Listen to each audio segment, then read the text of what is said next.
If there's a question that still baffles archaeologists to this day, it's this one. How did the ancient Egyptians build those magnificent pyramids? As far as we know today, their resources were quite limited, especially in terms of tools and building materials. We still don't have a fully satisfying answer, but hey, we've got some pretty amazing theories worth considering. The leading contender among these theories involves the clever Egyptians employing a sneaky strategy. Now picture this.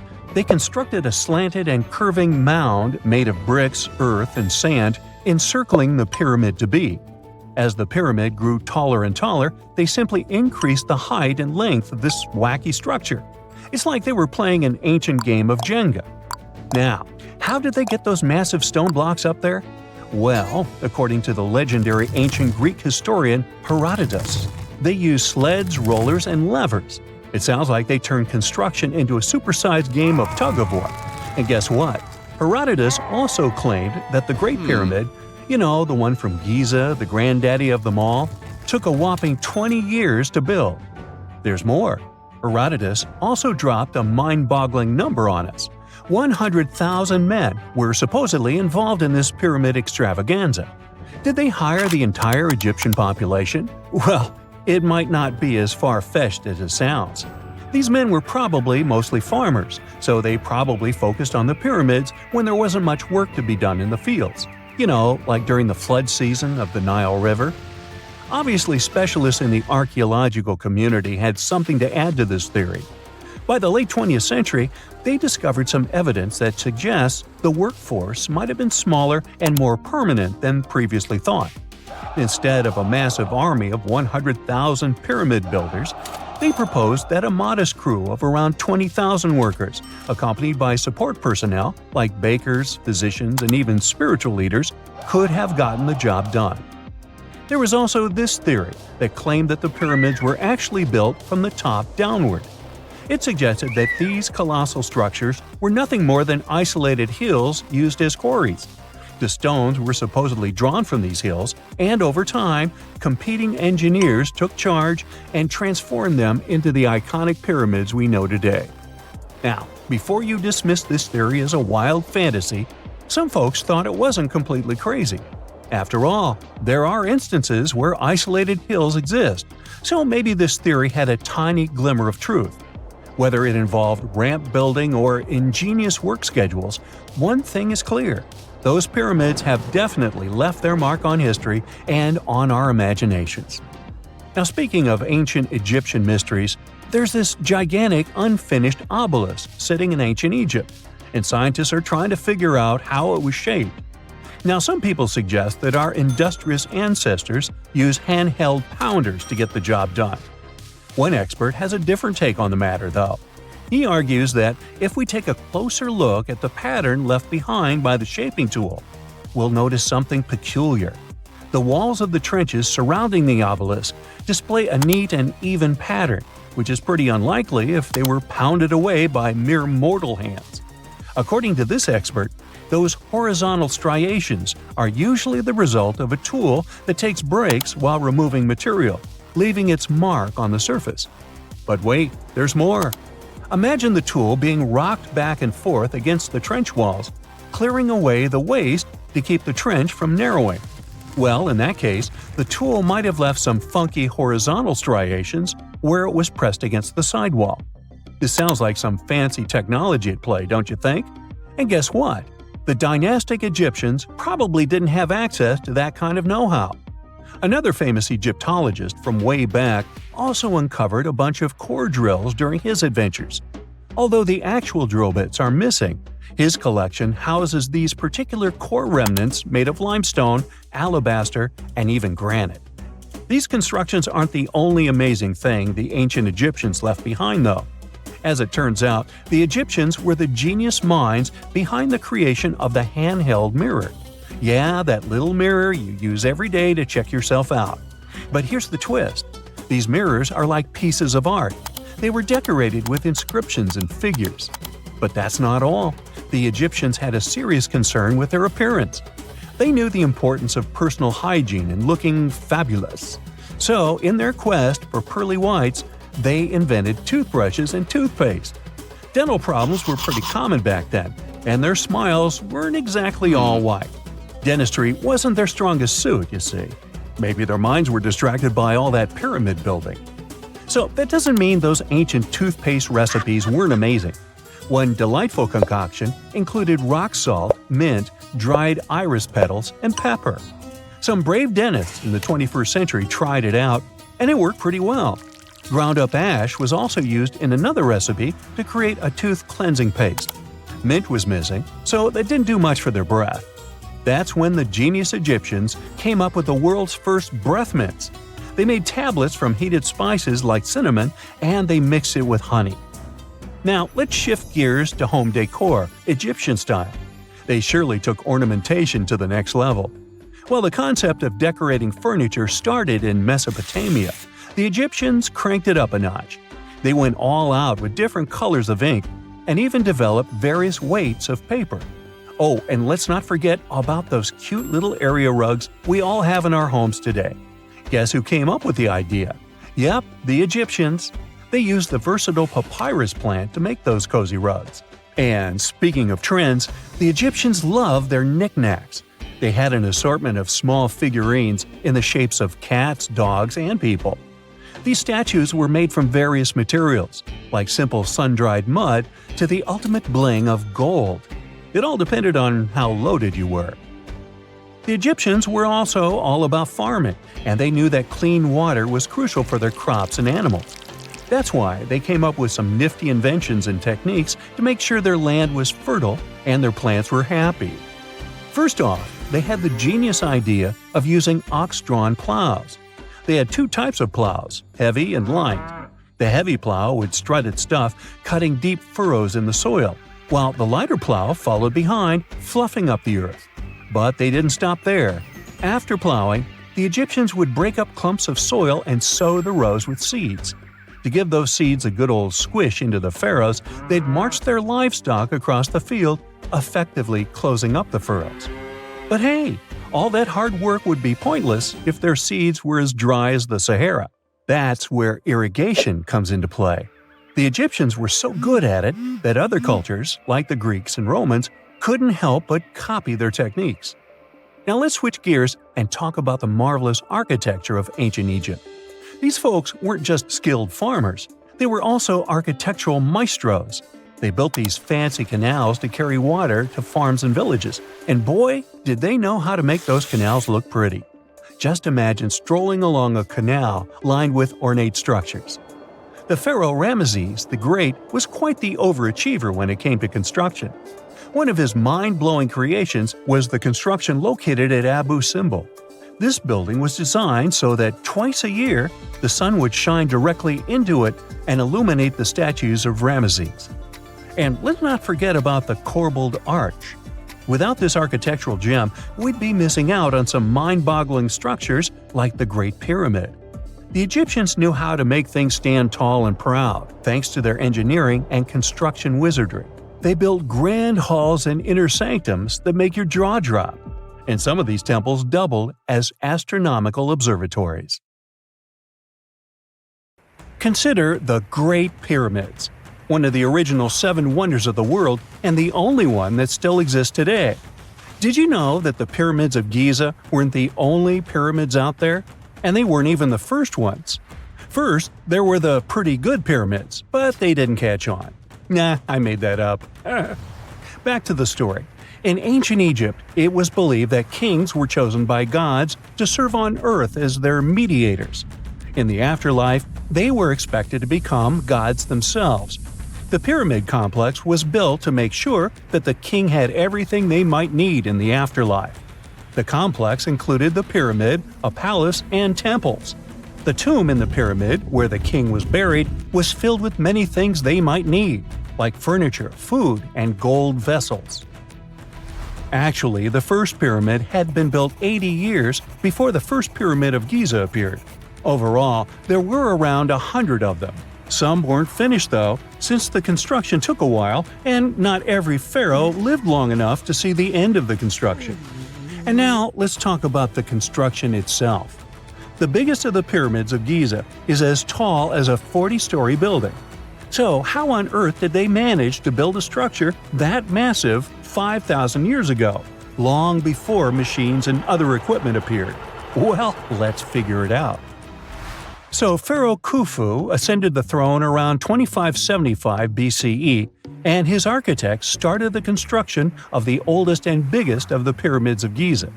He figured that over 2 million limestone blocks had to be used to build the pyramid, each weighing around 2.5 tons, around the weight of a rhino. The architect wanted to finish the construction in 20 years. To make it possible, a stone had to be carried and pushed into place every 4 minutes, 24 hours a day, 7 days a week, and 365 days a year, except leap year. So obviously, a lot of workers were needed to make it happen. Many believe that it was enslaved people who worked at the pyramid's construction site, but that's not true. Workers came from all over Egypt to contribute to the project. All in all, around 25,000 of them. The Egyptians were doing all kinds of work, starting with manual labor and crafting tools to administrative work. They all worked around 10 hours a day. They were housed and well fed, and they were overall living a more comfortable life than an average Egyptian could afford at that time. Supposedly, the builders lived in a nearby temporary city and were a highly organized community with a strong leader. The pyramids seemed to be designed to align with the points on a compass, and their sides symbolized the rays of the sun. But back at that time, there were no compasses. Ancient Egyptians figured out the directions themselves and with amazing precision. To align the pyramids, they used 2 constellations. The construction site was arranged on the west bank of the Nile River. This also had a symbolic meaning. Just like the sun sets in the west, life sets in the west as well. The second pyramid of Giza was for Khufu's son, Pharaoh Khafre. It's a bit smaller, but this one has the famous noseless statue of the Sphinx. Of course, originally it had a nose. I would tell you what happened to it, but it's still a mystery, and no one knows for sure. Sphinxes have the body of a lion and the head of a human. They were considered guardians of important areas. This famous Sphinx, also pronounced Sphinx, has the head of Pharaoh Khafre and is guarding his pyramid, facing the sunrise. The Sphinx is one of the biggest and oldest statues in the world. Originally, it not only had a nose, but was also painted. Scientists have discovered traces of the red color of its face. So, most likely, the Sphinx was painted red. There are also remains of yellow and blue color on its body. The statue definitely wasn't boring. Till around 1800, the Sphinx was buried up to its shoulders until an adventurer with a team of 160 men dug it out. But let's get back to the construction. The workers, of course, needed stone blocks. There were 2 main places where people could get these stones. One source was close to the construction site, but that fossil-lined yellow stone was only suitable for the pyramid's interior. The limestone blocks for the exterior were hauled from 8 miles away on 30-foot-long sleds.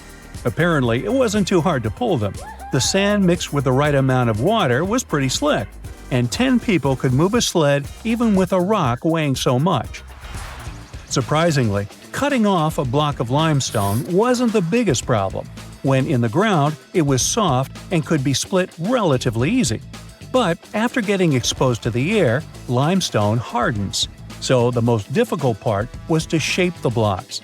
That step was crucial because the smallest inaccuracies could lead to the whole pyramid collapsing.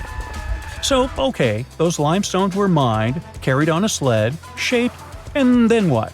How could they be put into place? Well, this is still a mystery. Archaeologists have discovered the remains of a ramp system that dates back around the time the pyramids were being built. So historians have come to the consensus that, most likely, the Egyptians designed a unique ramp system to move and pull huge stone blocks. The most common opinion is that there were several ramps around the pyramid. There probably was a central ramp with 2 staircases on each side of it built over the pyramid stones. The ramp was growing as the pyramid was getting higher. People might have been walking up the stairs, pulling up stones on wooden sleds. But this is just one of the options. Other experts say that the ramps were around the pyramid, and some say that the ramps were inside the pyramid. Maybe we will never know for sure, and it'll forever remain a mystery. The exterior limestone of the pyramid was polished with sand and stone until it gleamed. On top, there was a gold and silver capstone, which glimmered over Egypt like a second sun. So that's how it was 5,000 years ago. Now, about the interior. Surprisingly, there's not much inside the pyramid. Most of it is just solid stone with very little open space. But let's take a quick look inside. From the entrance, there are two stairways, one going down and the other going up. They take us to the chambers. There are 3 of them inside. Now, why is that? Apparently, throughout the whole construction, a burial chamber had to be prepared at all times, just in case a pharaoh kicked the bucket before the construction ended. So separate chambers were built one after another as the construction progressed. The last of them was the main one. It's called the King's Chamber. It's the one where Khufu is resting. It's the biggest room at the very heart of the pyramid, and there's a big passageway leading to it. It was likely used as a kind of elevator to move granite up to build the interior. Granite was also used to make 5 stories of support beams to ensure that the pyramid didn't collapse. And we can see that it worked since it's been standing for centuries. Unfortunately, none of these chambers have hieroglyphs on the walls. If you want to see the writings, you should go to the decorated tombs near the pyramids. Those pieces of art are depiction of ancient Egypt's culture and daily life. The texts allow researchers to study their language and grammar. The treasures that once were in the pyramids have been taken by people. There are also many secret tunnels and passages inside the pyramids, but even today, no one knows the whole plan of the interior. Scientists have been sending little robots with cameras inside for many years, but there's still a lot we don't know about the pyramids. Now they're trying to use an X-ray to scan the pyramids from the outside without going inside. So yeah, ancient Egyptians did create a mystery no one has been able to crack for 5,000 years already. You have heard about Nikola Tesla. You have definitely heard about the Great Pyramids in Egypt. But what if I told you that Tesla may have probably uncovered the ancient mystery surrounding the pyramids? Wait, what? Is this a crossover episode? Nope. It's highly probable that the secrets of the pyramids are hidden in plain sight. But first, let's recap what we know about the pyramids. What's so mysterious about them? I mean, they are just old quirky buildings, aren't they? One of the biggest questions is how they were built. Some people think that the pyramids were created by people using only their hands and muscles. But others think that there might have been some kind of crazy energy source that we don't know about yet. Like, what if aliens helped out or something? Just kidding, but this idea of some unknown energy source being used to build the pyramids has been around for ages. Even in old texts, like the pyramid texts, it talks about how the gods gave us something to build a great power. So maybe there was something really powerful and mysterious going on back then? Who knows? Back in the early 1900s, he got obsessed with the Great Pyramids of Egypt. He read numerous books about these ancient structures and was blown away by how much energy they seemed to have. At that time, not many people knew much about electricity, and Tesla started to wonder if there was some kind of advanced tech hidden in the pyramids. He had an idea that the power of the pyramids had to do with electromagnetism, and he put a lot of time and effort into trying to figure out the mystery. Tesla had some pretty unusual theories about the Great Pyramids. He thought that they could actually store and move electricity, which could then be used to power up the areas around them. He also had this theory that the pyramids were built using some kind of crystal energy. He believed that the chambers inside the pyramids could have these super powerful crystals that could control the electromagnetic fields. But that's not all. Tesla also had this idea that the materials used to make the pyramids had properties that allowed them to trap energy from the sun and the moon. And not just a little bit of energy. He thought that the pyramid could actually create this massive energy field that could light up whole cities or even brighten up dark places. He thought that the pyramids could be used as giant power plants to generate electricity and run machines. Tesla even believed that the pyramids were somehow linked to cosmic energy, which could be used for spiritual enlightenment and healing. How very new age of him. Anyway, Tesla wasn't just pulling these ideas out of thin air. He was seriously into studying everything he could about the pyramids, from ancient artifacts and texts to hieroglyphs and drawings. And he came up with this idea that the pyramids were designed to be energy amplifiers, and some kind of unknown energy source was used during their construction. Some people thought Tesla was eccentric for coming up with these theories, but his ideas have actually had a huge impact on the way we think about the pyramids today. Researchers and scholars have been digging into his theories for years and using them to uncover some of the biggest mysteries surrounding these ancient structures. For example, recently scientists have used theoretical physics to investigate how the Great Pyramid of Egypt would react to certain radio waves. They found out that if the radio waves were a certain length, the pyramid could concentrate the energy inside its rooms and focus it under its base. The scientists did lots of calculations to figure this out. They first thought about what radio wavelengths would work best. Then they made a model of how the pyramid would react to the waves. They figured out how much of the energy from the waves would get absorbed or spread out. Lastly, they checked how the energy would move around inside the pyramid when the waves hit it. To help explain all of this, the scientists used something called multipole analysis. This is when you take a complicated object and break it down into simpler parts. Then you can see how each part interacts with the energy that's coming in. It's like taking apart a puzzle to see how each piece fits together. The researchers are interested in how all of this can be used in the future. They want to make really tiny particles that can do the same thing as the pyramid, but with light. By changing the size, shape, and the material of these particles, they can control how the light moves around them. This can be really useful for things like making tiny sensors or super efficient solar cells. The scientists had to make some guesses when they were doing their research. They assumed that there weren't any hidden spaces inside the pyramid, and that the material used to build it was all the same. But even with these guesses, they still made some pretty impressive discoveries. But the pyramid study is not the only proof that Tesla was ahead of his time. There are more Tesla's projects that seemed unrealistic at the time, but that scientists and enthusiasts reevaluate and try to implement today. Let's talk about Tesla's most ambitious project, the Wardenclyffe Transmission Tower. Back in 1900, Tesla was already a big shot when it came to electrical engineering in America. People were blown away by his amazing inventions and the fact that he managed to outdo Thomas Edison in the battle of currents. However, Tesla wasn't content to rest on his laurels. He decided to embark on his most ambitious project yet, the transmission tower at Wardenclyffe.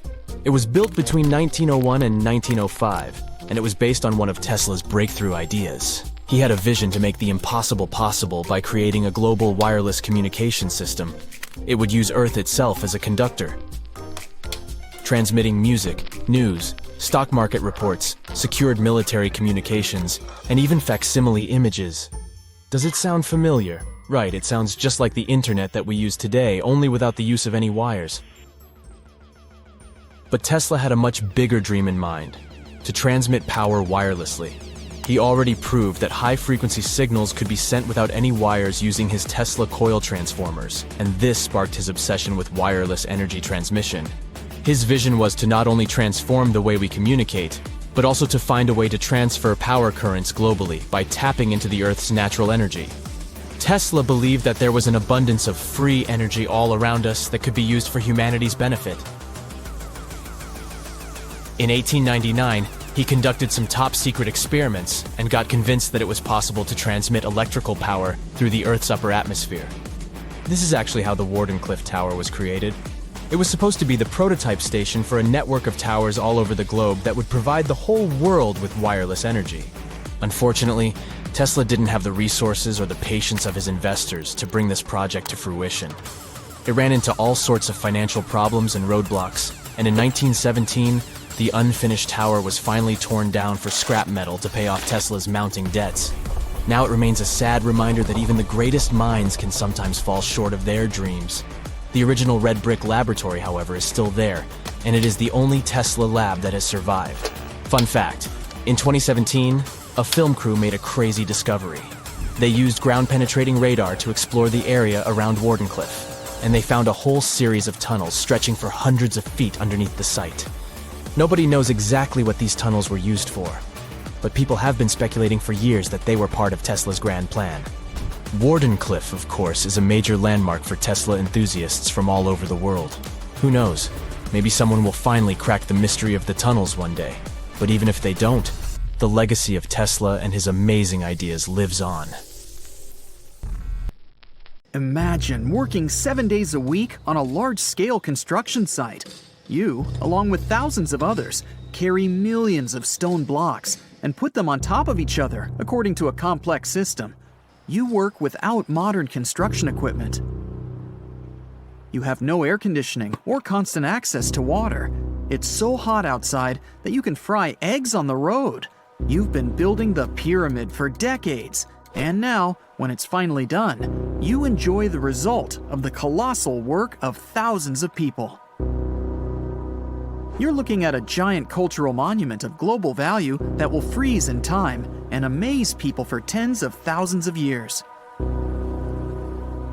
A few thousand years have passed. People in the 21st century see the pyramids and are like, wow, I can't believe humans have built this.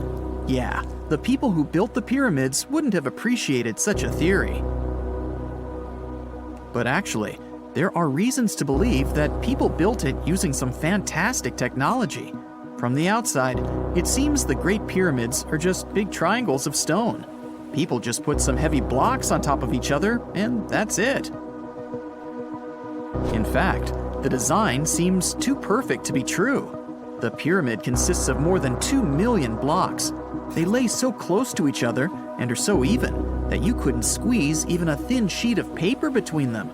Scientists still can't figure out the exact technology for building the Egyptian pyramids. One of the biggest and most famous is the Great Pyramid of Giza. This huge construction, well known all over the world, has one big secret. There should be a capstone on top of the pyramid. It's a triangular-shaped stone block, a small pyramid on top of a huge one. It's also called a pyramidion. The builders of ancient Egypt made it out of granite and limestone and covered it with gold. No records or old drawings prove that there was a pyramidion at the top of the Great Pyramid of Giza. But there's another ancient Egyptian structure with such a triangle, the Red Pyramid. It was built before the Great One, and its capstone has survived to this day. Archaeologists have found and reconstructed it. But where could the capstone of the Great Pyramid be? It's a mystery that still has no answer. Some are sure that some thieves have stolen it from the top. Maybe they just climbed up and pushed the pyramidion down. It makes perfect sense. The capstone was probably the most valuable element of the pyramid. Many scientists and archaeologists still don't know its exact purpose. Some believe that this peak covered with gold glorified the pharaohs. The capstone reflected moonlight at night and illuminated the entire space around it.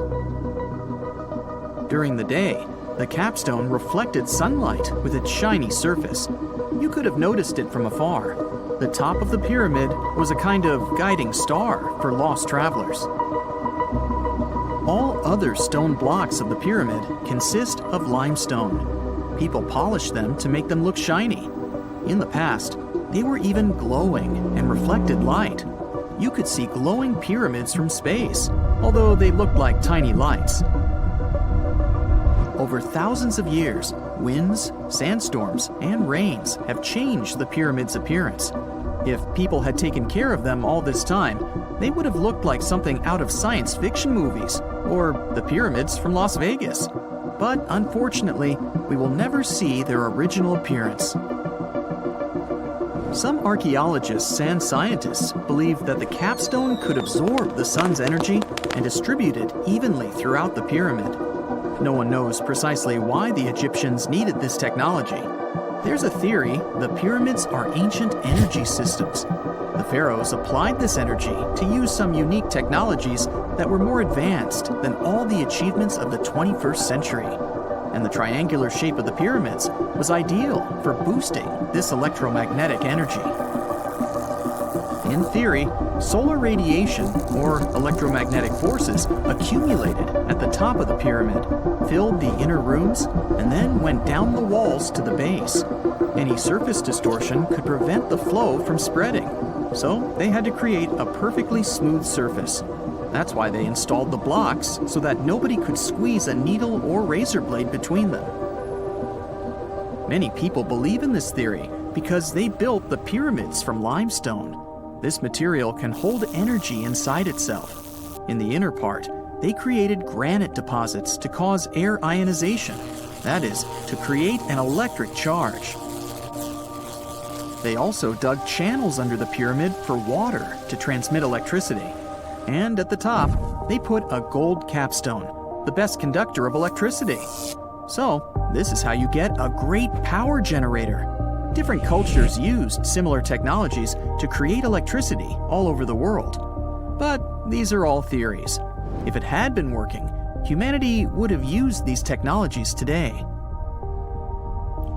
There are mentions of the metal industry, chemistry, engineering, physics, mathematics, and astronomy in some ancient records. Most scientists don't believe in all these things. We know the detailed stages of the technology's development in different cultures. In the 21st century, scientists, historians, and anthropologists can track the evolution of all modern devices. If people had created some technological inventions in ancient times, the history of the world would have looked different.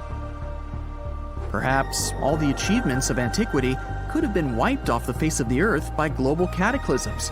And it can happen to us.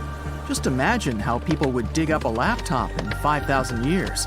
Perhaps they wouldn't understand what kind of device it is. Another Egyptian wonder surrounded by mystery is the statue of the Sphinx. The Egyptians carved it out of a single massive piece of limestone about 4.5 thousand years ago. But scientists still don't know the exact date of its construction or who built it. People painted the Sphinx in different colors, so it looked much brighter and more vivid in the distant past. It was shining just like the Great Pyramids. Anyway, time hasn't only changed its appearance, but its name too. Initially, the Egyptians called it Hora-Mekhet. The Greeks renamed it the Sphinx about a few hundred years after it had been built. The Sphinx emphasized the greatness of the rulers of Egypt. It also performed a symbolic function of a watchdog guarding the tomb of the pharaoh and the paths leading to it. This version sounds realistic, since archaeologists have discovered many secret entrances at the foot of the Sphinx. Perhaps these rooms and intricate tunnels lead to underground halls with treasures. And treasures don't always mean gold and jewelry.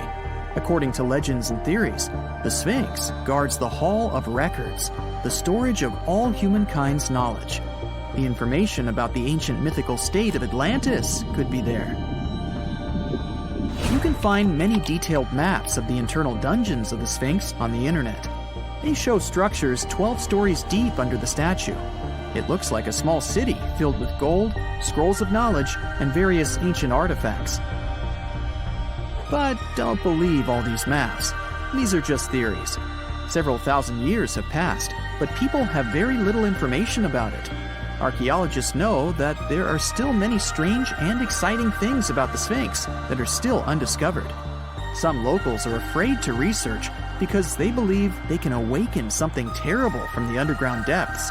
Therefore, it's mostly scientists from other countries who conduct the excavations. In 1998, scientists discovered strange tunnels leading to empty rooms under the Sphinx. They realized that some people tried to get there through tunnels in the past, and maybe those people took all the treasures that were there. One of the legends says that some powerful artifact lays beneath the Sphinx. Its technology can change the whole world, but the locals are hiding it because it can damage the planet. Some believe that you can find evidence of unknown technologies painted on the granite walls in the pharaohs' tombs. But most likely, these paintings and signs tell us the myths and legends of ancient Egypt. But what if Egyptian symbols and drawings are detailed instructions for using ancient technologies? What if the locals that lived at that time thought, people in the future won't be able to get energy themselves. Let's leave some detailed instructions for them. Anyway, there are many riddles and theories. In reality, the search for answers is a dangerous undertaking, since it's not easy to get into the underground halls. Excavations can ruin the structure of the entire Sphinx. Any person inside the tunnels may get lost and never be able to find their way back. Besides, it costs a lot of money. Now, what would be awesome is if people could invent some device that could scan underground areas and show their detailed models. It's 1898, and you're taking part in excavations in Saqqara. This place, not far away from Cairo, is full of ancient tombs and pyramids. You're in your Indiana Jones mood and hope to find something really phenomenal to become famous. Gold, manuscripts, treasure maps, mummies of famous pharaohs. Wait, a wooden bird? You're really disappointed as it looks like a regular toy. An old one, but still. Little do you know that years later, someone would propose that your bird was actually an ancient monoplane. So the artifact, nicknamed the Saqqara bird, is made of a sycamore tree. The birdie has a wingspan of just 7 inches and weighs around 40 grams. A perfect original souvenir from Egypt, I would say. It's over 2,000 years old and looks pretty plain, without any carvings of feathers or other intricate ornaments. It has a beak and eyes, though, which makes our find look like a hawk, the emblem of the deity Horus. Its tail is rather unusual as it's squared, looks weirdly upright, and it seems like the sunken part of it was the place for a now missing piece. Humans love solving a good mystery, so there have been several attempts to explain the use of the birdie. First, quite simply, is that it was a ceremonial object. The second idea is that it was a toy for a child from some well-off family. It could have been some sort of boomerang, which was a popular concept in ancient Egypt. Then there was a theory that the bird had been used as a weather vane. But this one has been debunked as the figure doesn't have any holes or markings, except for the one made at the museum in Cairo to fix the exhibit on a stick. So there was no way to hang it in the past. Almost a century after the bird was found, Egyptologist Dr. Khalil Masiha proposed a new theory that it could have been a model of a monoplane. He believed the bird was missing a horizontal tailplane. Otherwise, it had its wings set at a right angle, similar to that of modern planes. It could have worked to generate the aerodynamic lift necessary for flights. Dr. Masiha also claimed that it was common at that time to place miniature models of technological inventions in tombs. So, did the ancient Egyptians really invent the plane in 200 BCE? That would make the Wright brothers, who are considered the inventors of aviation, really upset. They made one of their first flights only in 1903.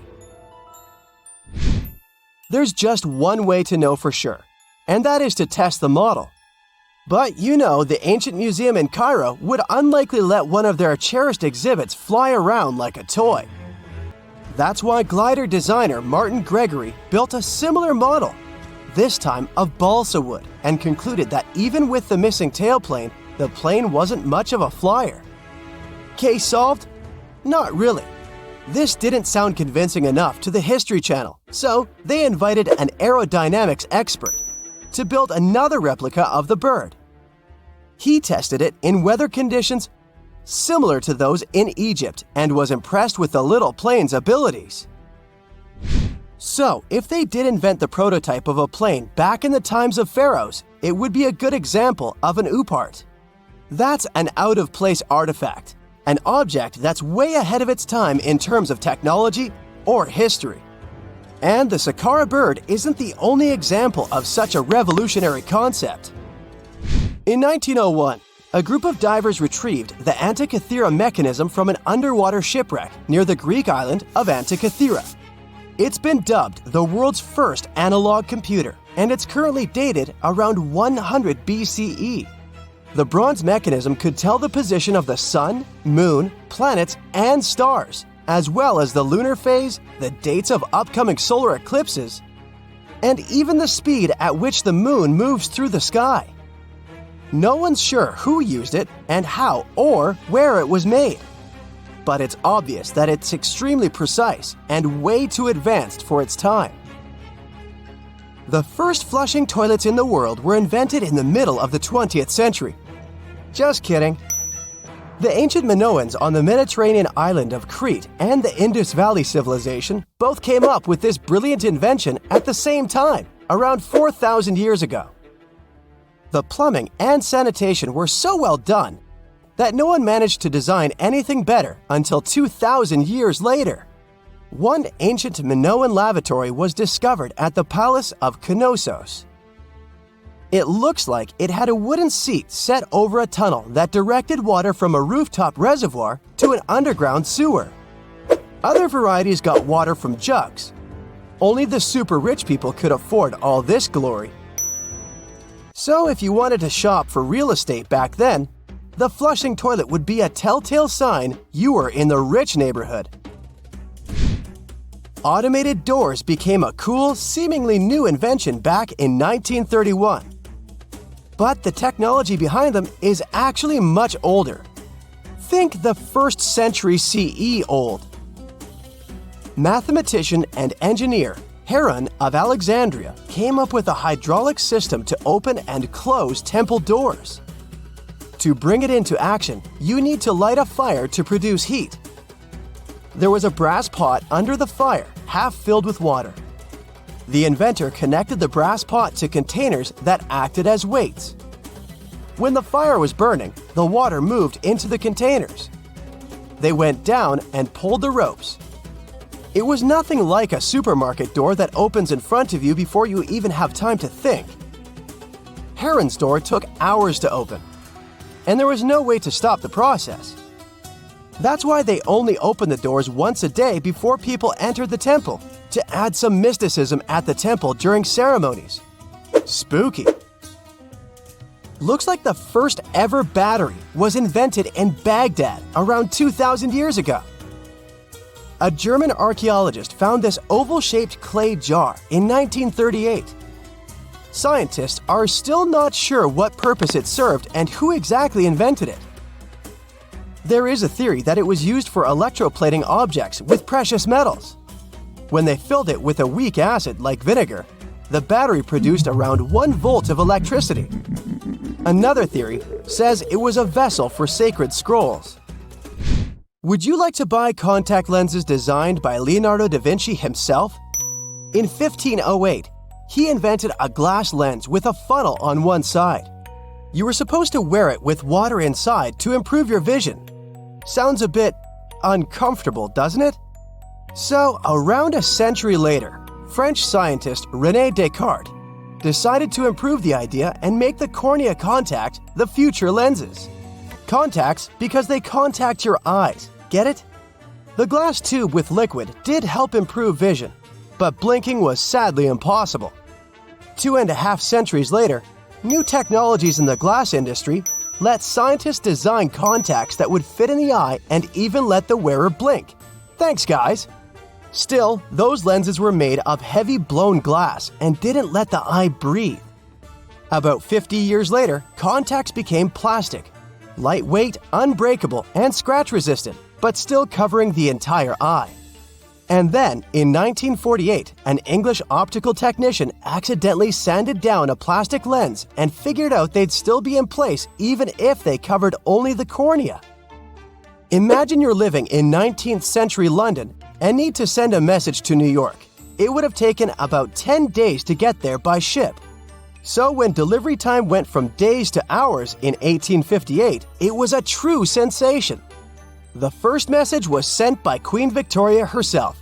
It was all made possible thanks to the transatlantic telegraph cable, running under the ocean. Sadly, the new cool invention only lasted a few weeks. It took years to bring it back to life. What is a boat doing in the middle of a desert? You would expect to find a seagoing vessel closer to shore. This is the question archaeologists had been asking for decades. In 1988, there was a storm near one of the most important archaeological sites in ancient Egypt. A wooden structure emerged from the sand. It was hollowed out by termites. Scientists were determined to solve its mystery. In 2000, they began excavating the site near Abydos, Ubidos. An American team of experts soon discovered a boat that was 70 feet long, and it wasn't alone. In total, there were 14 boats neatly resting next to each other. It was impossible to completely dig out the boats because of their poor condition. Luckily, the wood was preserved enough to get a sample. Analyses revealed that the boats were around 5,000 years old, the oldest fleet in human history to this date. The time of their construction predates the pyramids at Giza by half a millennium. Each ship of the fleet rested in a vault that matched its dimensions. The room was roughly a third of the size of a tennis court. It had mud brick walls that featured more than 120 drawings of boats. Ancient Egyptians incised them on whitewashed walls that were excellently preserved. Scientists have known about these mysterious chambers for well over a century. 1901, 1902. A British archaeologist, Arthur Weigel, stumbled upon a strange structure west of the River Nile. His team caught a glimpse of the interior walls. Sadly, a section of the roof collapsed, so they had to call off further exploration. Researchers abandoned the site, but its location remained on the maps. The boat's position first led scientists to think that they rested on a bank of the mighty Nile. But there was a problem with this theory. Today, the river flows almost 7 miles west of Abydos. Further studies of the surrounding terrain showed the Nile didn't change its course throughout history. Also, if the boats floated near a dock, they would be in unstable positions. The 14 vessels at Abydos were perfectly parallel to each other. There was only one conclusion possible. Someone had deliberately placed them like that. They must have gone through a lot of effort. Each boat had enough room for up to 30 rowers. These vessels could really float. They weren't models, but scholars still don't know if they actually sailed any body of water in ancient Egypt. This doesn't diminish the importance of the find. Previously, archaeologists found only small-scale models. In King Tut's tomb alone, there were 35 boat models. For a long time, these figurines were the only clues as to how ancient Egyptian vessels looked like. The boat's design confirms that they were the real deal. They are the earliest surviving examples of something called built boats. Ancient people constructed primitive vessels by hollowing out large tree trunks. The alternative was reed that was tied together to form a raft. The boats at Abydos had planks tied together. This was a major breakthrough in shipbuilding. During their lifetime, the boats must have seemed impressive. Timber was a valuable commodity at the time. There was no wood in the desert. Cedar had to be imported from Lebanon. The only person who could afford such luxury was the pharaoh. Studying the area around the ancient fleet provided more answers. Scientists discovered a mud brick structure where Egyptians worshipped the pharaoh. Its approximate date of construction matches that of the wooden boats. The same bricks out of which this building was made were used to encase the fleet. At the time of their construction, the rooms they were stored in had a ceiling. That's the section that archaeologists stumbled upon in the early 20th century. Just like mummies and coffins, these marvelous ships rested inside splendid vaults. The exterior of these rooms was also impressive. The outer walls originally had a plaster of white limestone. It reflected sunlight. In the desert sun, the structure housing the boats must have shone from miles away. Ancient Egyptian builders used the same technique to cover the pyramids 500 years later. Today, their surface looks jagged, but it wasn't always like this. When they were constructed, the pyramids had a top layer of fine white limestone. Their surface was smooth and it gleamed in the sunlight. Instead of stairs, the outer layer of the pyramids was more of a sleek ramp. Archaeologists were left with one final question. Which pharaoh owned the fleet? The answer lay just a mile from the site. This is where the tomb of a pharaoh from the 5th dynasty rested, King Senwosret III. Its time and style of construction matched the ones of the chambers with boats. The very end of his rule might explain how the boats ended up in the middle of the desert. The pharaoh probably passed away in northern Egypt, Then his body was transported down the Nile to Abydos in a marvelous procession of decorated boats. The vessels were later lowered to chambers near the final resting place of their owner. This had a symbolic meaning. In the ancient Egyptians' belief system, ships played a key role. Their supreme deity was Ra. He traveled through the sky during the day in the form of the sun. At nighttime, he sailed through the netherworld in a solar boat. The pharaoh identified himself with Ra. That's why he needed boats in the afterlife. That was the only way to regenerate himself. Just as the sun rises every day above the horizon. This belief existed for thousands of years. The more famous Pharaoh Khufu also had a ship. Scientists found it in 1954 next to his pyramid at Giza. It is some 4 centuries younger than the fleet at Abydos, but Khufu's ship was almost 2 times longer. The Great Pyramid of Giza and King Tut's tomb are some of the most famous archaeological finds in Egypt. But there are many more secrets hiding beneath the endless sands of the Sahara Desert. Recently, 2020, archaeologists found a lost city there. They have labeled it as the most important discovery since King Tut's tomb, 1922. The city of Aten is some 3,000 years old. Historians hope it will give them a unique insight into the everyday life of ancient Egyptians. The famous archaeologist and Egyptologist Zahi Hawass proclaimed the site a lost golden city. Aten sits some 300 miles south of Egypt's capital, Cairo. It is close to the famous Valley of the Kings. Archaeologists first found sections of mud brick walls that spread out in all directions. They discovered complete rooms with tools of everyday life inside. The research team unearthed a bakery, a residential neighborhood, and an administrative district. They all date back to the time when the Egyptian civilization was the wealthiest in its long history. They were also the first to make objects from iron. In 1911, scientists found a set of iron beads near a village in Lower Egypt, El Girza. These are the earliest known iron artifacts. The discovery is literally out of this world. Ancient people made them by beating into shape a piece of a meteorite. The 9 beads were once part of an ornate necklace. They are now blackened and corroded, which is perfectly normal for a piece of jewelry that is over 5,000 years old. They consist of an iron-nickel alloy. Researchers were impressed by the skill of ancient jewelers who processed the beads. Their craftsmanship is more impressive when you think that they didn't know the stellar origins of the material. The Great Pyramid of Giza also has a remarkable feature.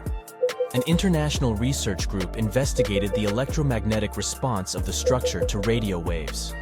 They found that the pyramid has the ability to concentrate electromagnetic energy inside it. This occurred inside its chambers as well as under the pyramid's base. It contains an underground, unfinished chamber. It seems that the electromagnetic response is connected with the properties of limestone, the Great Pyramid's main building material. The research results might have a practical application. The way solar cells and nanosensors function could be improved by this remarkable find. Most people know that pyramids were built as grand tombs for the pharaohs, designed to ensure they had a smooth journey to the afterlife. The Great Pyramid of Giza, for instance, was constructed for the pharaoh Khufu. But what most people don't know is that this whole pyramid building trend started right here with the step pyramid of Djoser about 4,700 years ago. This massive structure was built for Pharaoh Djoser, a ruler from Egypt's 3rd dynasty. It rises 7 layers high above the ground and stands about 200 feet tall. We think of it today as a phenomenal architectural project. But for ancient Egyptians, the step pyramid of Djoser turned out to be more like a massive experiment, a trial run, if you will, to perfect their building skills before they moved on to even more ambitious pyramids. Reaching new heights is super exciting, but the real mystery is what is going on below the ground. In this pyramid's underground labyrinth, there is a network of tunnels stretching about 3.5 miles long. And some researchers believe these tunnels might have been part of a sophisticated water system that could completely change what we think about pyramid construction. Let's talk about this massive complex located in Saqqara. Surrounding the pyramid, there's what's known as a dry moat, a continuous trench that is up to 164 feet wide and almost 2 miles long. It forms a sort of rectangular shape around the pyramid. This trench has an average depth of about 65 feet. Now, if you were to add up all the earth and rock they dug out to create this moat, it would be about 10 times the volume of the step pyramid itself. For the longest time, people just assumed this trench was nothing more than a huge quarry, a place where they dug up stone and clay to build the step pyramid. Makes sense, right? But when you take a closer look, it doesn't add up. The trench is too narrow and deep to be practical for mining, and its layout doesn't match anything we know about ancient Egyptian quarrying methods. Plus, some sections of the trench are actually covered with a rocky ceiling, which would have made it nearly impossible to use as a quarry. Another theory suggests that the dry moat had some kind of spiritual significance. Maybe it was a sacred place, where souls of nobles gathered to serve the late king in the afterlife. There are even niches in the walls that work as a hint at this spiritual function. But most researchers believe that this purpose likely developed much later, long after the complex was built for Djoser. So what was the moat really designed for? In 2020, a researcher came up with a pretty intriguing idea. It is possible that this trench was actually designed to collect and manage water, especially after heavy rainfalls. Now, that makes sense when you consider the location. The moat sits in an area that could easily have been flooded by runoff water from nearby plains. This could also explain why the trench wasn't used for new graves until much later when the climate became drier and less prone to flooding. The story becomes even more intriguing, as this trench appears to be part of a larger, more complex hydraulic system within the Djoser complex. It is like the trench has several compartments, carefully carved out of the rock and connected by tunnels. These compartments likely served as a part of a water treatment system, where water would flow from one compartment to the next, getting cleaner as it moved along. Now, here is where things start to tie into the pyramid itself. The Djoser complex has a series of underground shafts, and some researchers think that water from the moat's deep trench might have been used to power a hydraulic lift system, and this giant water-powered elevator could have been used to raise the heavy stones needed to build the pyramid. It worked like a volcano, but instead of lava, water did the heavy lifting. Imagine a big deep hole in the ground at the center of the pyramid site. Inside this hole, there was a huge wooden platform, kind of like a giant raft that could move up and down. When the workers wanted to lift a heavy stone, they would fill the hole with water. As the water rose, the wooden platform started to float up, carrying the stone with it, almost like a giant water-powered elevator. When the stone reached the right height, the workers slid it off the platform and onto the pyramid. The idea is that water from the deep trench, after being cleaned and filtered, would flow into these shafts. A massive float, possibly made of wood, would then rise as the water filled the shaft, lifting the stones up to where they were needed for construction. Once the stone was in place, they'd let the water out, lowering the platform back down to the bottom, ready to lift the next stone. This fancy hydraulic lift system could have been a game changer, making the whole building process a lot faster and more efficient without using a lot of workforce. It is like the ancient Egyptians were already embracing the whole idea of work smarter, not harder. But of course, not everyone is on board with this theory. Some experts argue that the area where the step pyramid of Djoser was built couldn't have held enough water from occasional rains to maintain such a fancy hydraulic system. The main theory suggests that, in the past, there might have been some kind of lake nearby that would have filled up after a period of rain, and this lake could have supplied water to the complex's hydraulic system. But there is no mention of such a lake in any ancient Egyptian writings, so it might be more of a what-if situation than a reality. And then there's the issue of the hard work itself. Remember when I said this method could have allowed the ancient builders to raise stones with far less effort? Well, that might not be entirely true. According to some experts, just building this hydraulic device would have required a lot more heavy work than simply moving the stone blocks using good old-fashioned manpower. And let's not forget, The step pyramid of Djoser is like a baby pyramid compared to those that came later.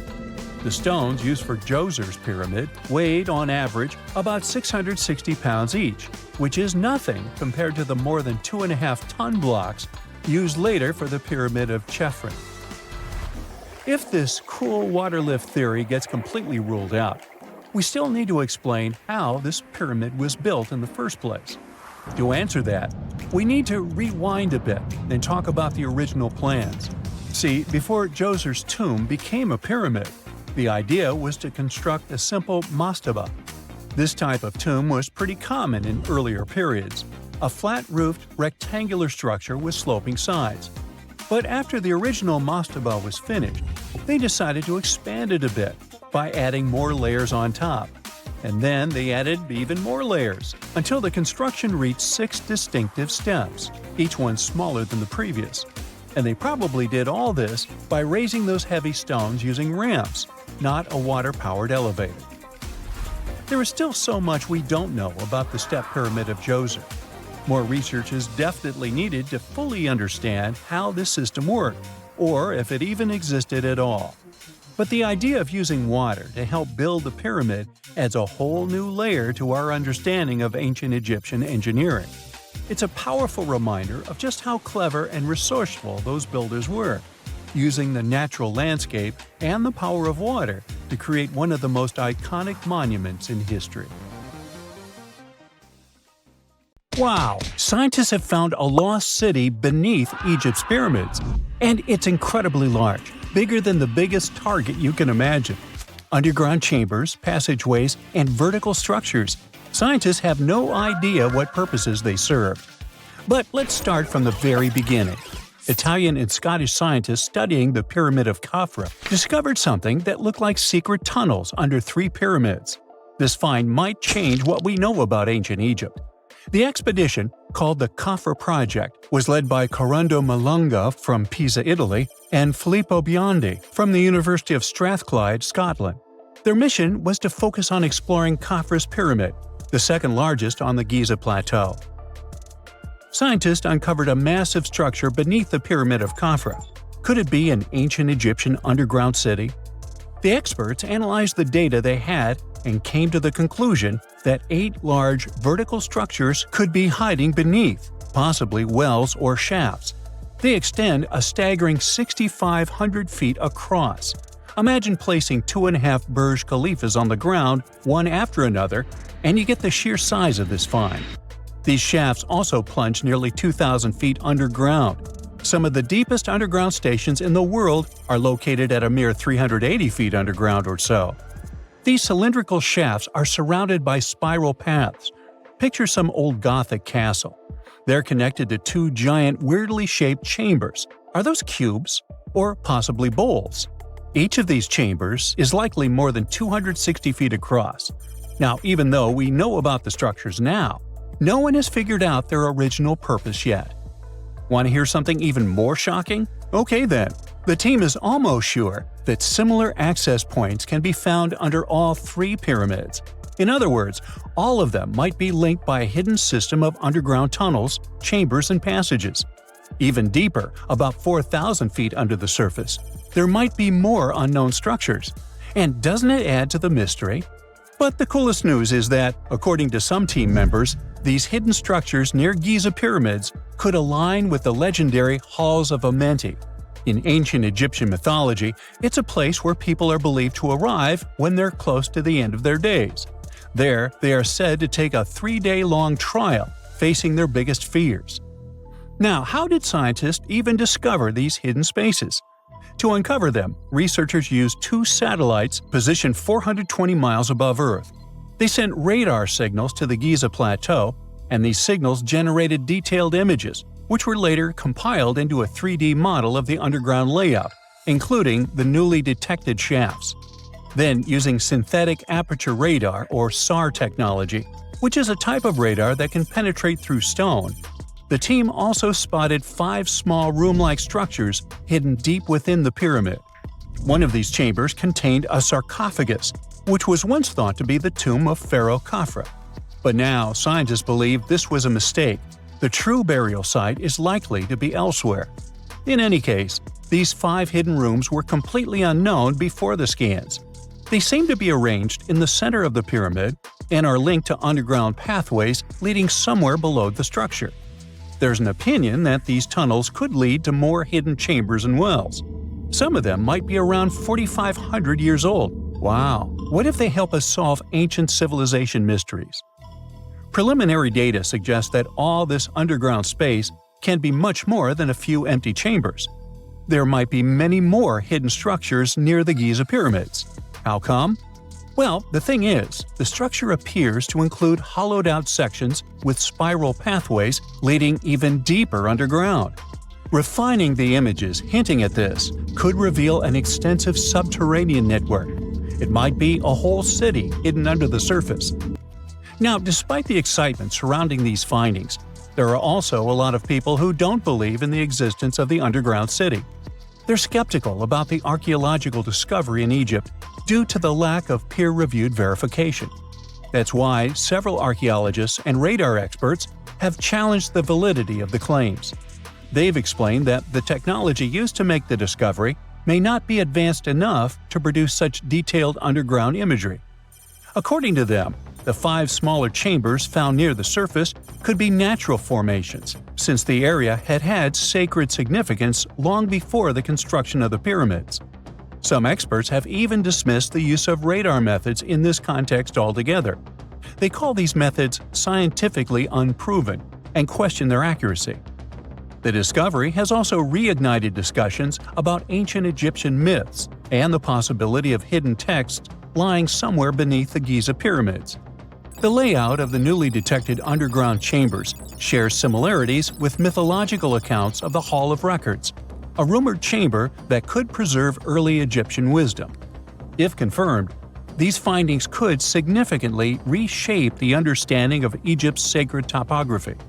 Plus, this lost city beneath Egypt's pyramid could become physical evidence of previously unknown underground structures. That's why the Khafra project is super eager to begin excavating to confirm their findings. But getting approval from Egyptian authorities is a challenging process. The discoveries still need to undergo peer review before they are accepted by the academic community.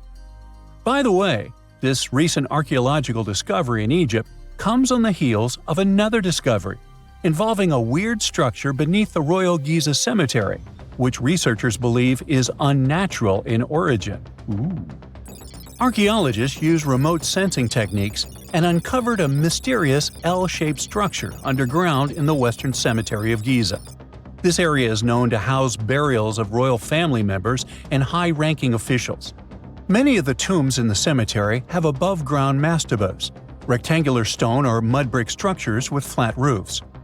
But there is an area in the center of the cemetery where there are no above-ground structures.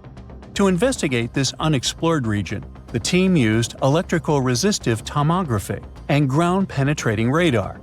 ERT works by sending electrical currents into the ground and measuring the resistance to detect remains. As for GPR, it sends radar into the ground and maps the structures based on the radar's return. The team found an anomaly about 6.5 feet beneath the surface.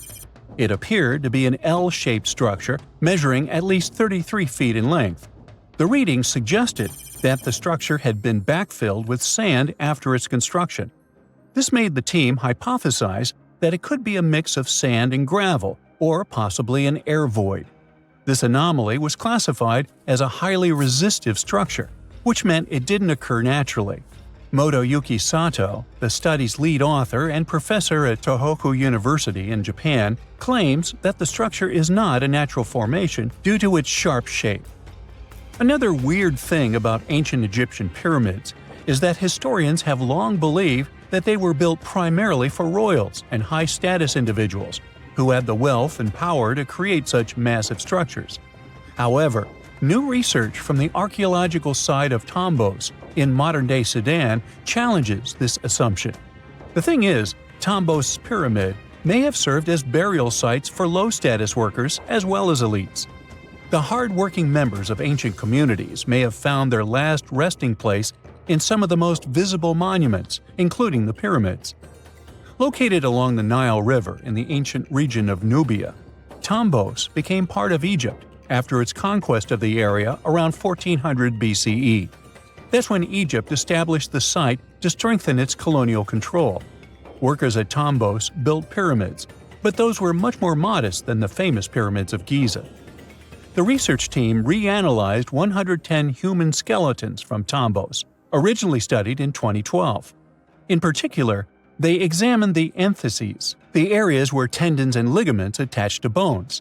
Such an analysis can give us insights into the amount of physical labor a person performed. When someone does hard labor, their bones often develop distinct crests and ridges at these attachment points due to the stress on the tendons and ligaments. And while some skeletons showed little change in their entheses, suggesting they belonged to individuals from the upper classes, others showed more serious changes. It means they belong to lower-class workers. This finding can totally challenge our earlier understanding of pyramid burials, especially the idea that only elites were buried in the pyramids, because the pyramids themselves were designed for the elite. This recent research may prove that lower-class workers may have found their final resting place in these monumental structures too.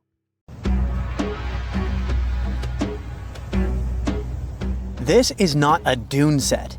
This is a very real desert in Niger. Jado was probably built by the nomadic Sao people and is filled with ksars, which are fortified houses made of salt and clay, with giant walls and secret passages. Located deep in the desert, it was once a vital stop for trans-Saharan caravans, but is now a hotspot for smugglers and bandits. The site has been off-limits since 2002 due to its dangers. The origin of the ksars remain a mystery. No archaeological studies have been conducted, leaving many questions unanswered. Even today, shifting sands reveal and conceal parts of these ancient ruins, fueling local speculation about what might still be hidden beneath the desert. Speaking of connective tunnels, scientists were blown away by the discovery of lava tubes in Saudi Arabia. These underground passages form when molten lava cools down. Researchers believe that ancient nomadic groups may have utilized these tunnels to survive the super harsh desert climates. While excavating the tunnels, archaeologists uncovered artifacts, rock art, and skeletal remains. The art and animal bones show that the people who used the tunnels were probably sheep and goat herders.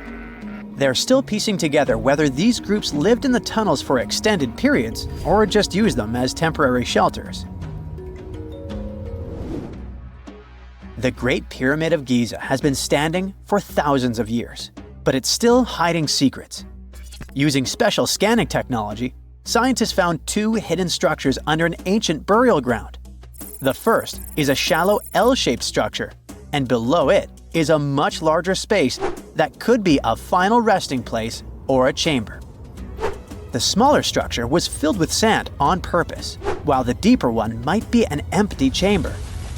Experts believe the two are connected, possibly as an entrance leading to a secret chamber. This is big news because it might give us some more insight into who built the pyramids and why. The world is full of ancient writing, but some messages refuse to give up their secrets, like the mystery of the Bashplemi tablet. This unusual stone, pulled from a lake in Georgia, is covered in symbols no one can read. Even with modern technology, experts are completely stumped. The tablet is about the size of a book, with 60 symbols carefully carved into its surface, but 39 of them don't match any known language. Some resemble scripts from ancient civilizations in the Middle East, India, and Egypt, but none are an exact match. To make things even trickier, part of the tablet is broken off, meaning a piece of the puzzle is missing forever. To rule out a hoax, scientists studied the tablet closely. They confirmed it's made of vesicular basalt, an extremely tough local rock. Whoever carved these symbols must have been really skilled.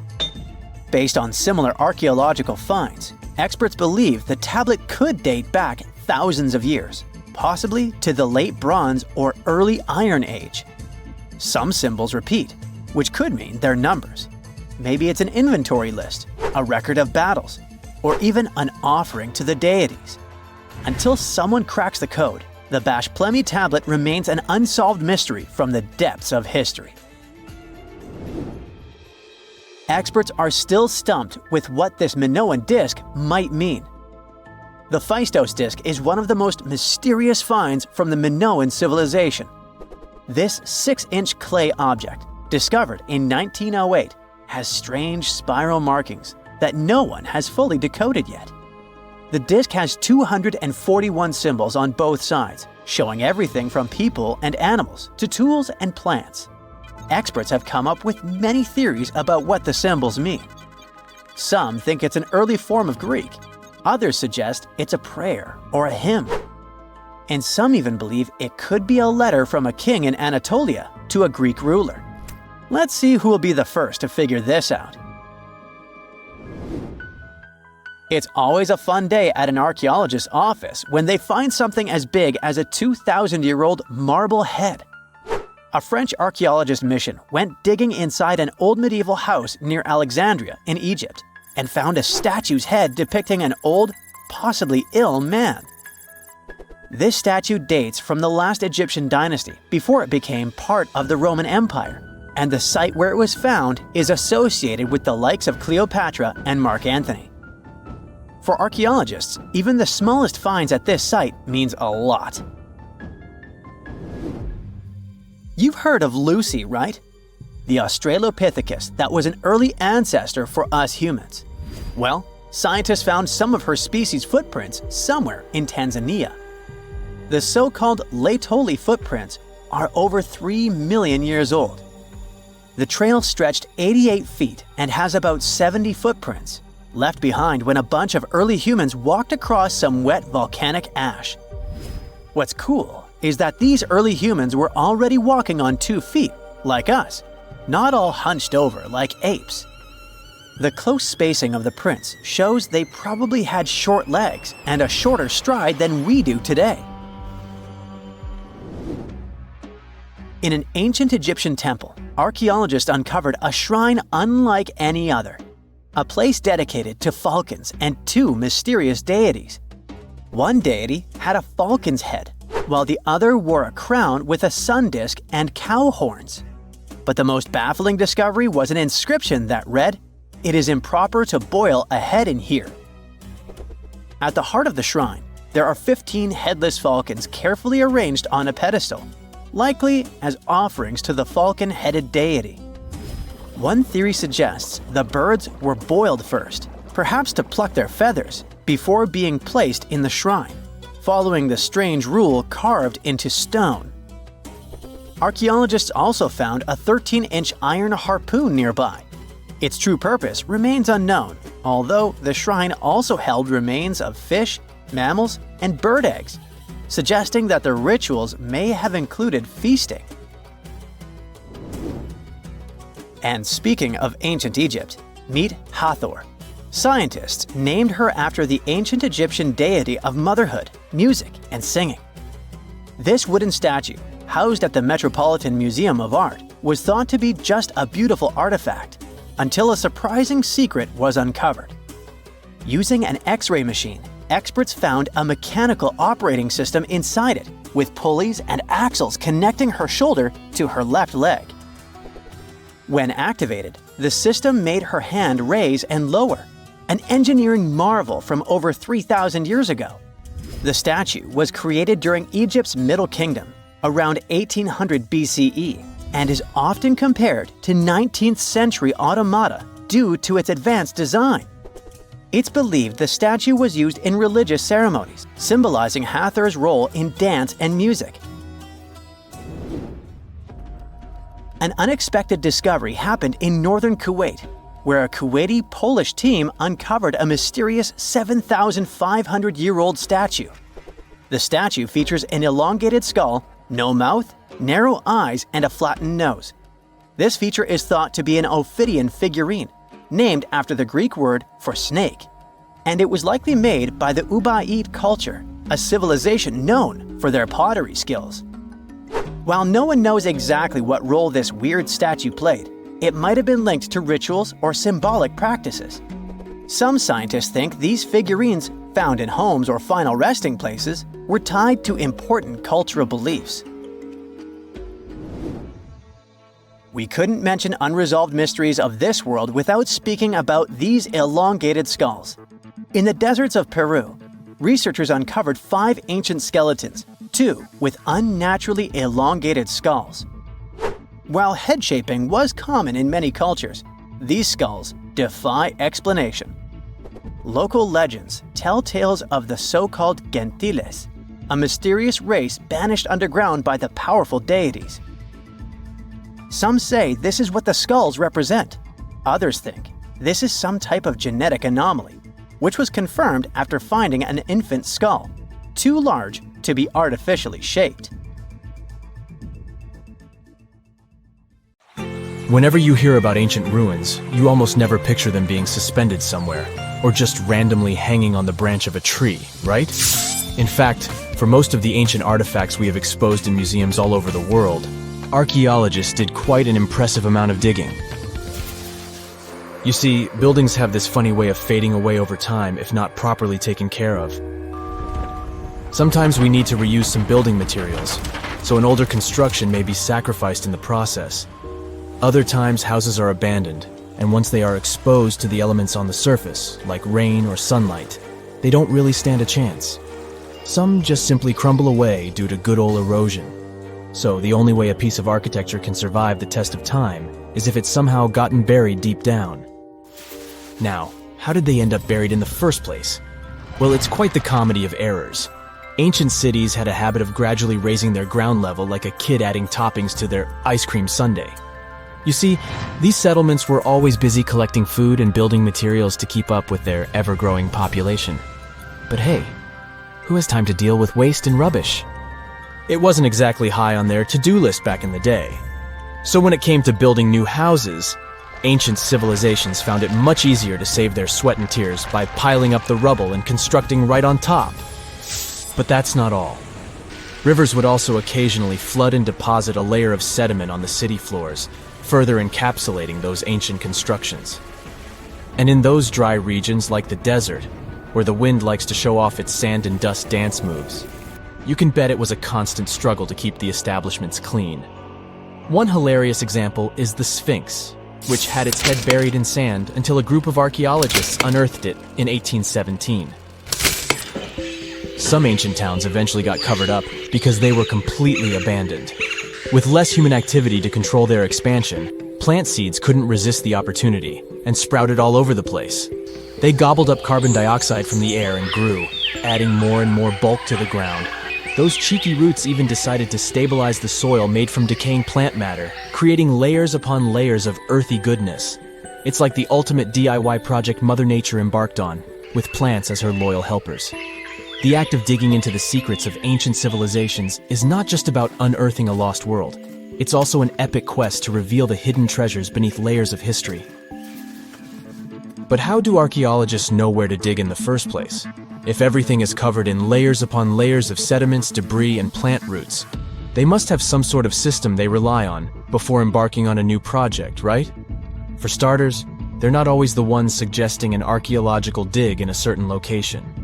Let me explain. Let's say you're a contractor and you want to build a new fancy apartment complex in your city. Some local legislations have certain requirements before your project can start, though. For instance, before anyone starts building on a piece of land, they might need to bring in specialists to check the soil. These clever folks can be archaeologists, geologists, or paleontologists, and they need to keep an eye on things during development. If any artifacts or ecofacts, fancy word for organic remnants, are discovered, these experts swoop in to excavate and study them. But what about sites that have nothing to do with bulldozers and yellow hats? Archaeologists have more than one trick up their sleeves when it comes to locating ancient hotspots. They dive deep into historic records with a healthy dose of detective work. By sniffing out old documents and maps, they can piece together the puzzle of human activity in a specific area. If a site has been visited before, it's even better. Finding records of past excavations or historical accounts can give archaeologists lots of information on where to continue their treasure hunt. Before archaeologists start swinging their shovels, they engage in a bit of a visual scan mission. Armed with a grid system, they'll stroll around the site, keeping their eyes peeled for any artifacts that might be hiding just beneath the Earth's upper layer. From groundstone tools to historic glass and even ancient garbage dumps, yes, they're also valuable. These keen-eyed explorers can spot signs of human activity faster than most people. If they stumble upon midden soil, fancy term for a garbage dump, they know for sure that humans once called this place home. Archaeologists don't just rely on their trusty shovels, though. They have an arsenal of gadgets to aid in their search for hidden wonders. Geophysical tools are like their secret weapons. Take the resistivity meter, for example. This clever contraption measures the electrical component of the soil and any buried features or artifacts. A buried wall, for instance, will create a different resistivity reading than the surrounding soil. Magnetometers and ground-penetrating radar work in similar ways, showcasing potential hints of ancient treasures in the soil. And who could forget our trusty old friend, the GPS? It helps archaeologists map out precise locations, like a high-tech treasure map, leading them straight to their pot of gold. Care to virtually visit some of the most important archaeological sites in the world? Well, follow me. In the United Kingdom, for instance, you'll find this interesting place called Stonehenge. It's one of many henges scattered around, but this one really takes the cake. Picture this: massive ancient stones standing tall and proud, arranged in a funky outer ring and an inner horseshoe, with some smaller stones thrown in for good measure. And guess what? These amazing stones have been around for over 5,000 years. Talk about a serious case of rock-solid longevity. Now, here's where it gets interesting. According to local folklore, the legendary wizard Merlin whipped out his magic wand and poof! He teleported these massive stones all the way from Ireland. Apparently, some giants had assembled them there, but Merlin decided they would look much better at their new location.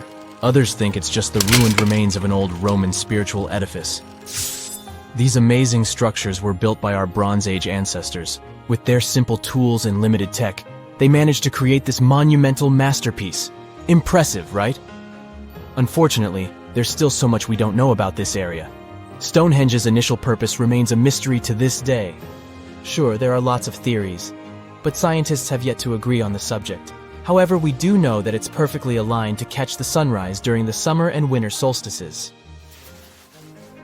The ancient city of Pompeii is an equally amazing archaeological site.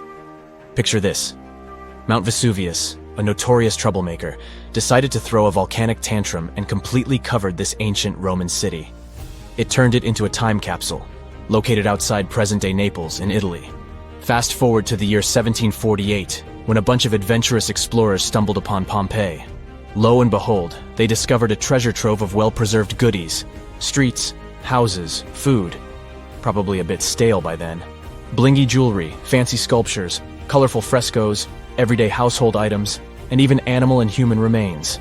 It was like an epic archaeological party. From the looks of it, Pompeii had it all. Fancy houses and villas, a massive 20,000-seat arena, cute little artisan shops, hangouts like taverns. And let's not forget the saucy spots like those luxurious bathhouses for some intense pampering.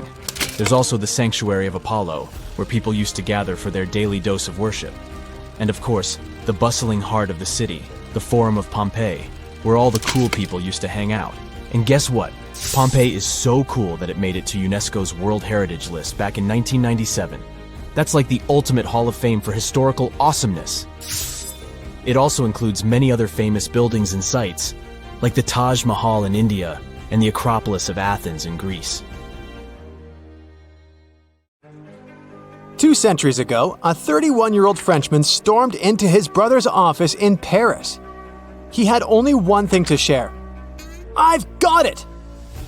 The man was so excited that he immediately collapsed. He spent the next 5 days in bed recovering his health.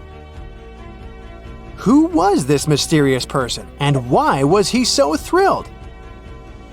Jean-François Champollion made one of the greatest scientific breakthroughs in human history. He had cracked the code of Egyptian hieroglyphs. This enabled scientists to finally unravel the secrets of this ancient civilization. They weren't able to read hieroglyphs for nearly 2,000 years. After the Romans took over Egypt, the intricate writing system slowly faded away from people's minds. The last of the hieroglyphic texts date back to the 4th century. For thousands of years, Egyptians used images to show their lives. But the knowledge of how to read these pictures was lost to modern science. The story of hieroglyphs began in 3250 before current era. That's when ancient Egyptians developed writing. Their motivation was to better organize the distribution and storage of goods. One of the earliest examples is a ceramic jar that had an inscription in black ink. There were two major writing systems. The first were the hieroglyphs, which literally means sacred carving. Egyptians carved hieroglyphs in stone on temples, tombs, and similar monuments for 3,000 years. They present a system of pictorial texts. A pictograph is a picture or a drawing that stands for an idea of a word. It's a precursor to the true writing as we have it today. For example, when Egyptians wanted to write ibis, they would draw a small image of the bird. Hieroglyphs can be found on walls. They were a formal way of writing. The other writing system was hieratic. Egyptians mostly used it when writing on papyrus. That's an early, thicker form of the paper we have today. It soon evolved into demotic. This improved version became the most common writing systems in ancient Egypt. Then, in the early 4th century BCE, Alexander the Great took control of Egypt. This was the time when the Greek Ptolemaic dynasty ruled the country. You've probably heard of the last ruler of this dynasty, Cleopatra. During her time, Egyptian Demotic and Greek were used side by side. The two started mixing, and by the year 100, a new language emerged, Coptic. It slowly replaced the ancient writing system. Only Egyptian priests used hieroglyphs for the next couple of centuries, and then their meaning was lost to history. But not forever. Arabs were the first who tried to solve the mystery of the hieroglyphs. Medieval travelers came across these strange symbols and wanted to understand their meaning. They consulted speakers of Coptic and translated text from Greek and Latin into Arabic to break the code of the hieroglyphs. During the Renaissance, Europeans also became fascinated with the legacy of ancient Egypt. Scholars from the Old Continent believed that hieroglyphs were a group of symbols as opposed to a written language. This was all about to change in 1799. A year earlier, Napoleon, the famous French ruler, arrived in Egypt. His subordinates constructed a fort that dated back to the 15th century. Rashid, or Rosetta, was a port town in the northeast of Egypt, near Alexandria. One section of the old fortification wall contained an interesting slab inside. The stone tablet was made of a granite-like rock. It was just 40 inches high and 30 inches wide. It contained 3 distinctive sections of text carved into it. The letters were in 3 scripts and 2 languages: hieroglyphs, Demotic, and Greek. It was a fragment of a larger ancient stela. These are upright stone slabs that are used to dedicate to a person or an event, but the one from Rosetta was damaged. 2/3 of the hieroglyphic text on the top was missing. The bottom Greek text lacked a cornerstone. The only fully preserved section was the writing in Demotic in the middle of the slab. It eventually ended up in the British Museum. The scientific community was intrigued, and the race was on to decipher it. Prints and casts of the slab went out all over Europe. Scholars already knew ancient Greek, so in theory, this shouldn't have been so hard. The first people who saw the Rosetta Stone thought the process would take 2 weeks. In the end, it took 2 decades. The main issue was the fact that hieroglyphs and spoken ancient Egyptian didn't have a connection anymore. Scientists didn't know what sounds the letters on the slab corresponded to. Imagine if English disappeared 1,000 years in the future. Then someone finds a tablet with the word dog. At first, they wouldn't know how to read the word or the individual letters. Even if they figured out how to pronounce the word, they wouldn't know its meaning. This is what linguists were dealing with in the case of the Rosetta Stone. The careful study of the artifact produced another find. The texts weren't direct translations of each other. They both described the same event, but in different words. It was like you saw a movie with two friends, and then all three of you wrote different reviews about it. The original text was probably in Greek, but the translators added extra words to make it sound more Egyptian. An English physician and physicist, Thomas Young, made the first great breakthrough. He knew that the name Ptolemy appeared several times in the text based on the Greek translation. This wasn't an Egyptian name, so it was impossible to represent it with a single image. The only way to spell out this Greek name was to use symbols that sound like it when produced. This is called transliteration, and we have it today as well. This is how foreign-sounding words are written down in Chinese or some Slavic languages. Young focused on sets of hieroglyphs in oval frames. These are called cartouches. He experimented a bit but finally discovered that one of them read, Ptolemy the Great. The individual hieroglyphs that made up this name corresponded to sounds needed to produce it.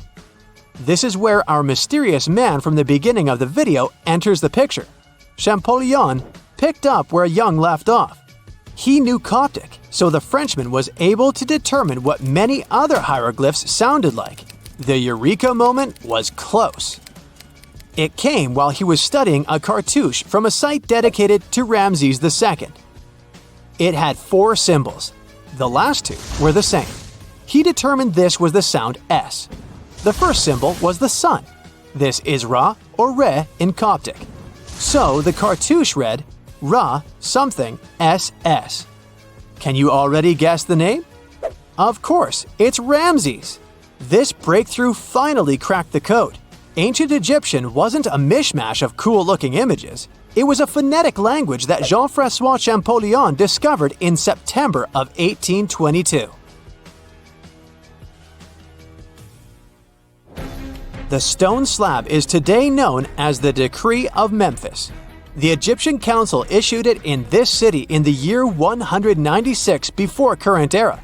In it, they expressed their loyalty to the pharaoh. They erected identical stelae in temples all across Egypt. The Rosetta Stone was just one copy of them, but its content is less important than the fact that Champollion's translation gave these ancient peoples their voice again. During the 1800s, European scholars didn't think that the Egyptian civilization was much older than classical Greek or Roman. Now that scientists could read hieroglyphs, a whole new chapter of human history opened. One of the most famous finds in the history of archaeology happened in 1922. That's when the British archaeologist Howard Carter discovered the tomb of Pharaoh Tutankhamun in Egypt's Valley of the Kings. The whole world admired King Tut's golden mask. But without Champollion's pioneering work, it would be impossible to know who its owner was. The young pharaoh's cartouche is phonetic. For instance, you pronounce the pictograph of a chick as the vowel U. The symbol for the key of life is an ankh, and there is a shepherd's crook in the end. It symbolizes the word ruler.